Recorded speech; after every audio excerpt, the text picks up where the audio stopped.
Returning to the cathedral, where the amygdala brings you to the lecture building, the door straight ahead leads to an expanded Yahar'gul after the defeat of Rom. Run through, avoiding the Great One's grasp, and follow the path to the lamp up ahead.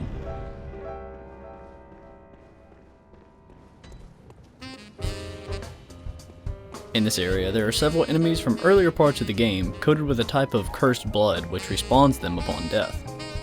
Whereas the Bellringer women in Nightmare Frontier summon other players into your world, the ones found in this stage respawn the native enemies.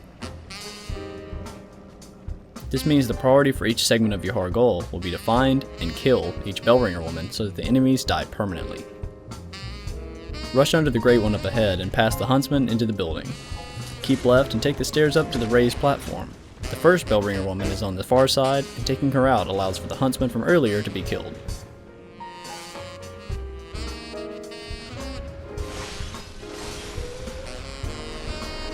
While you're here, open the barred door in the center of this raised platform and enter the cell to claim a gemstone that adds bolt damage.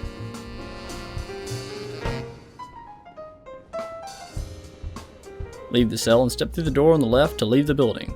Down the spiral stairs, there's a locked door and a hole in the wall right beside it. The door becomes a shortcut, but to activate it, we'll have to open it from the other side. So step through the hole in the wall and ready your gun. There's a respawning brick troll inside, which we know are most easily dispatched through parries.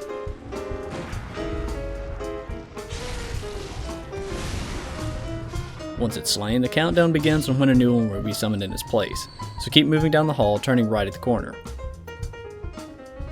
Pick up the upgraded air rune from the corpse in the chair at the far end. The way to proceed is through the barred door at the bend in the hallway, so backtrack just a few steps and open it. The room we're in now has a wheelchair hunter with a devastating rifle at the far end of the room, who guards this building's Bellringer woman. Leg it across and take them both out.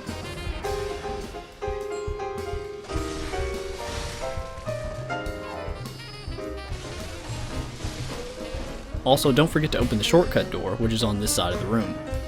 If you were to die at this point, having this door open makes killing the Bellringer much easier. Now take a right through the door on the lower floor, and leave this building, taking the ascending stairs up ahead. In this next segment, a Great One fires a laser at you while you're swarmed by a pack of respawning graveyard hags.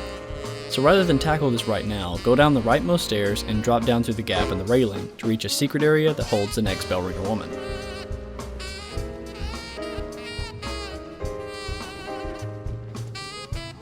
There's a brick troll just inside and on the right. Don't let it get the jump on you. Kill the Bellringer woman so the creature doesn't respawn, then drop down through another gap in the wall, into the cell on the floor below.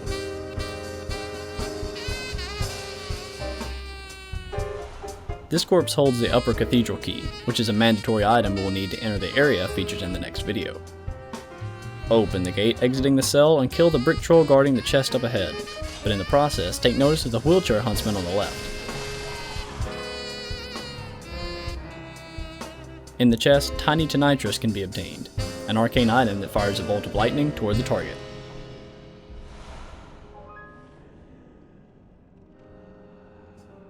Leave the building through the door to the outside, and climb the stairs until you return to the graveyard hags from earlier. Now that the Bellringer woman is dead, these hags can be killed permanently. Pressing forward, the Great One attached to the building will attempt to fire a laser at you. The beam always follows the same path, and only the explosions that follow behind inflict damage. Wait for an opening, and rush into the building ahead.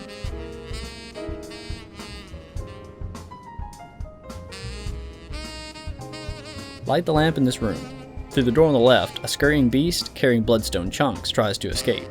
This is the way forward anyway, so follow it outside and claim the kill.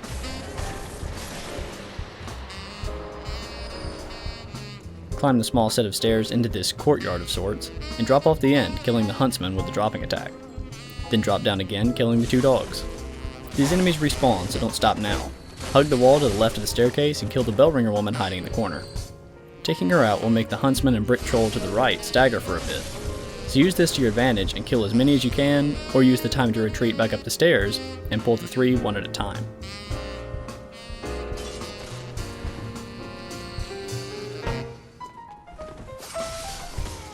After killing all three, press onward, then be ready to kill a fourth huntsman hiding behind a column on the left, who happens to be guarding 8 blood vials. Opening the door ahead puts you at the Phobia jail lamp, the one we used the first time we came to Yahar'gul, but unfortunately, the lamp is now broken and cannot be used. If you follow the stairs down to the lower floor, you'll see a hunter standing in the center of the room. There are actually 3 found in this building. The second hides behind him, and the third lies on the rightmost staircase leading down.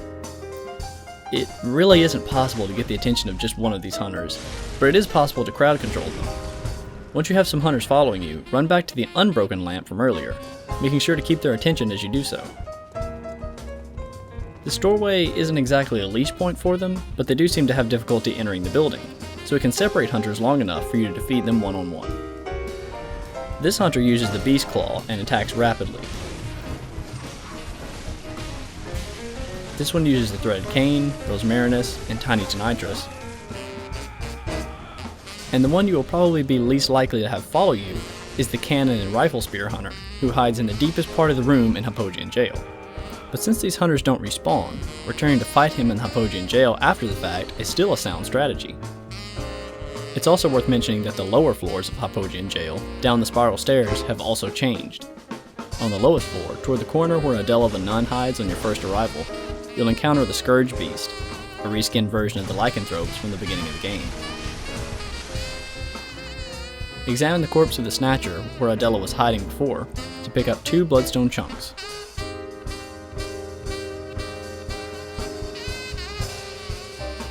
Back up 1 set of spiral stairs, and through the centermost door that leads to Parl's boss room, kill the Scourge Beast and loot another Snatcher's body just before Parl's cavern for another 2 chunks. Back to the room where the 3 hunters were found, step outside and hang left, heading up the stairs. Follow the path along the right, past the Rifle Huntsman. Up ahead, a Bellringer woman can be killed to mortalize the few huntsmen found in this area. But more importantly, heading back a little and taking a right brings you to an elevator that is only accessible in this second trip to Yahar'gul.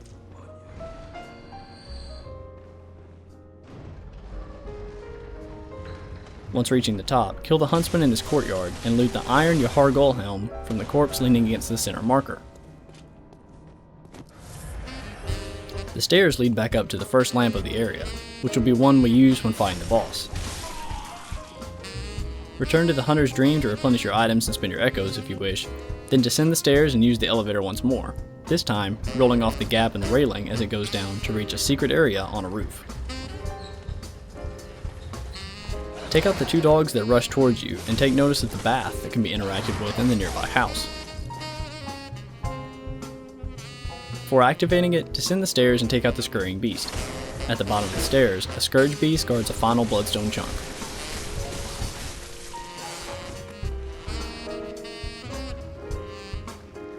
Go ahead and inspect the bath now. This teleports you to a second bath in another section of the Unseen Village.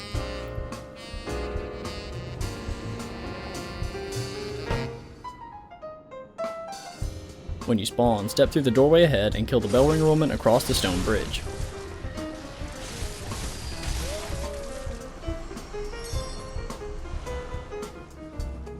The ladder leads down to the boss room, but first, return to the bath and take the other doorway.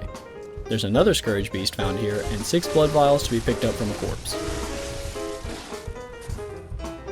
Hang left, and step into the dark house.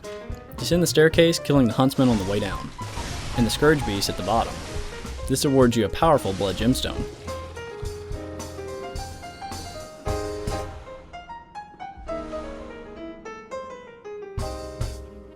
Finally, step through the doorway with the reaching statues, which leads to the outside. There are countless cramped caskets that prowl the area, which are extremely difficult enemies that attack in a way that's difficult to predict. They're fast, appear in groups, and even have a ranged spear throwing attack. The caskets are better off avoided, but to reach the rune on the far side of the road, you'll have to come in contact with them. If you'd rather not attempt to fight these dangerous foes, pop a blue elixir and run across the street a little to the right. Step around the burning body and pick up the upgraded version of Arcane Lake. There's no guarantee that the blue elixir will keep the caskets off of you, but if they happen to be far enough away when you make your dash, you have the possibility of making it through unnoticed.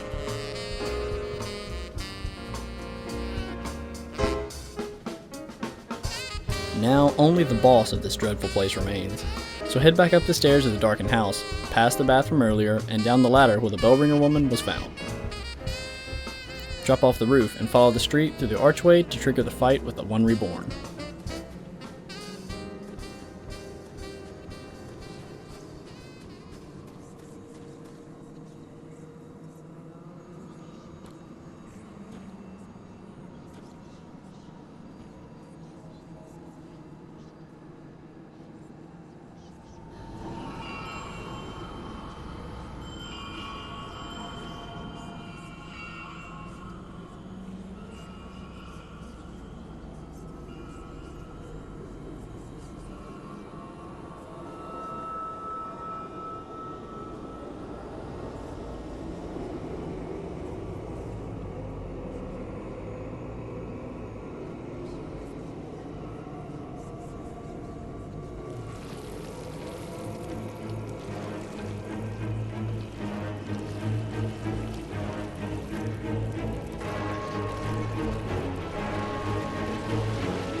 In a scenario reminiscent of the Tower Knight from Demon Souls, the first thing to accomplish is to kill the 6 bell ringers on the upper floors. To do this, run past the boss and climb the spiral stairs in either the left or right back corner of the arena. On the balcony, you'll be able to kill the bell ringers individually, 3 on each side. While alive, the women buff the one Reborn and fire magic projectiles at your character, so killing them is the main priority for the first part of this fight. Once that's taken care of, there are a few methods for dealing damage to the boss. Using firearms like the Evelyn or Ludwig's rifle can be effective from the upper floor, provided you target the quote-unquote head of the creature. Dropping attacks from the railing above can also be effective if you land squarely on the boss. If you prefer to attack from the ground, there are 2 distinct strategies available. The first is a simple hit-and-run style that involves getting in close for a few hits, then dodging back out to avoid the boss's AoEs, melee attacks, and other high-damaging moves. The final strategy is the one I employ in this video, which is done by systematically orbiting the boss and attacking each of the one Reborn's 4 massive limbs. Each leg has a sort of breaking point, and after enough damage is inflicted between all of them, the creature collapses onto the ground. This is when you should target the body that makes up the head of the creature, and inflict as much damage as possible. When the boss recovers, rinse and repeat the strat, attacking the 4 limbs once again. This is a somewhat dangerous approach since you stay within attack range of the creature for the entirety of the fight. So this method is more appropriate for a build with a decent vitality level. You also need to be prepared to dodge body parts that the one Reborn summons above your character's head, which inflict massive damage if they fall on you. There's also a vomiting attack which coats the boss room in acid. The only way to escape this is to sprint into the stairwells from earlier to find some high ground.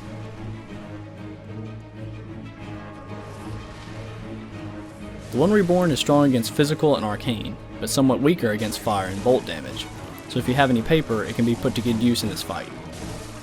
It always seems to take more than one try to defeat, probably because of the sheer amount of damage its attacks inflict. Find the strategy that works for you, and don't stop until you're victorious.